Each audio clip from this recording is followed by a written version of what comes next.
नमस्कार प्रशिक्षणार्थी. आजचा टॉपिक आहे engine starting method.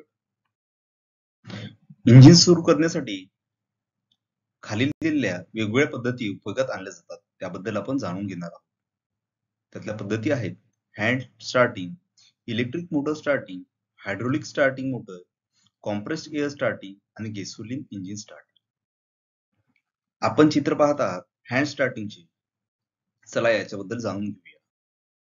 Hand starting ही पद्धत लहान इंजिन सुरू करण्यासाठी वापरतात. नेहमी लहान डिझेल इंजिन सुरू करताना कॅमशाफ्टला गती देण्यासाठी क्रॅन्क हँडलला चा उपयोग केला जातो.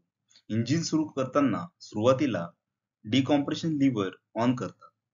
त्यामुळे एक्झॉस्ट व्हॉल्व उघडला जातो व कॉम्प्रेशन प्रेशर लीक होऊन हँडल फिरविणे सोपे जाते. फ्लायव्हीलला पुरेशी गती आल्यानंतर डिकॉम्प्रेशन लिव्हर ऑफ करतात व इंजिन चालू होते. नंतर हँडल काढून घेतात.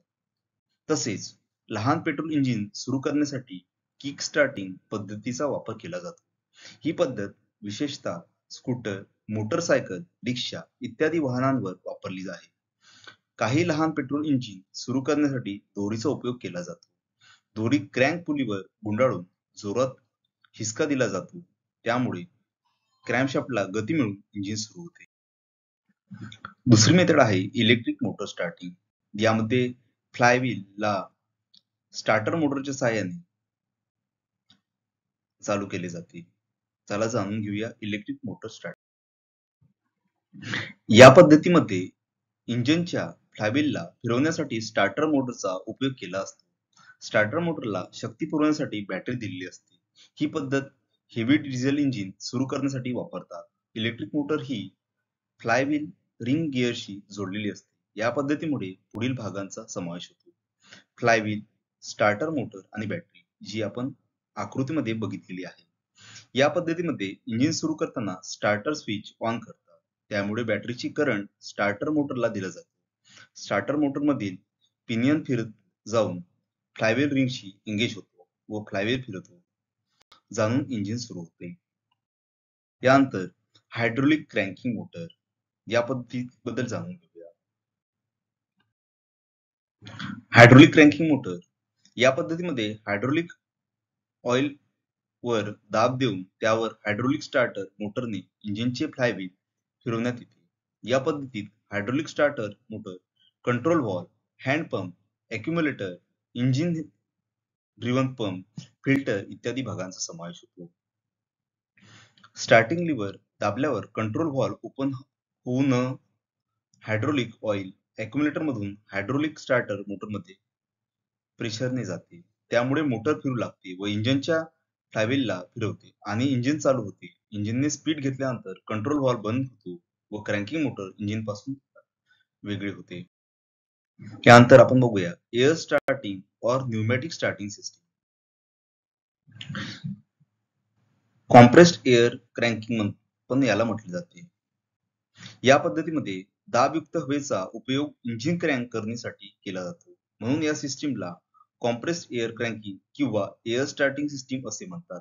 या पद्धतीमध्ये एअर कॉम्प्रेसरचा उपयोग करून दाबयुक्त हवा साठवण्यासाठी रिझर्व्ह दिलेला असतो. पिस्टन पॉवर स्ट्रोकच्या वेळी TDC टॉप डेड सेंटर असतात. रिझर्व्हर मध्ये साठलेली हवा ऑटोमॅटिक स्टार्टिंग व्हॉल्व मार्फत इंजिन सिलेंडर मध्ये सोडण्यात येते. त्यामुळे इंजिन क्रँकिंग होते. जेव्हा इंजिनचा क्रँकिंग वेग व्हॉल्वमुळे ज्वलन होतो आणि इंजिन स्वतःच्या शक्तीवर चालते. नंतर हवेचा पुरवठा बंद केला जातो. एअर स्टार्टिंग सिस्टीमचा उपयोग मध्यम व मोठी डिझेल इंजिन किंवा मरीन इंजिन सुरू करण्यासाठी केला जातो. या सिस्टीमच्या सहाय्याने डिझेल इंजिन सुरू करण्यासाठी हवेचे प्रेशर 150 ते 300 बार इतके लागते. एअर कॉम्प्रेसरला इंजिन किंवा इलेक्ट्रिक मोटारकडून गती दिली असते. नंतर गॅसोलिन इंजिन क्रँकिंग बघूया. या पद्धतीमध्ये मोठी डिझेल इंजिन चालू करण्यासाठी पेट्रोल इंजिन वापरली जातात. प्रथम गॅसोलिन इंजिन हँड क्रँकिंग किंवा इलेक्ट्रिक मोटरच्या सहाय्याने चालू करण्यात येते. पेट्रोल इंजिनचा शाफ्ट पिनियन हा डिझेल इंजिनच्या फ्लायव्हीलवरती थ्रेड बरोबर मेश केलेला असतो. गॅसोलिन इंजिनने मोठ्या इंजिनला फ्लश लिव्हरच्या साहाय्याने फिरवले जाऊन इंजिन सुरू केले जाते. मोठे डिझेल इंजिन सुरू झाल्यावर लिव्हर डिसेंगेज करून गॅसोलिन इंजिन बंद करतात.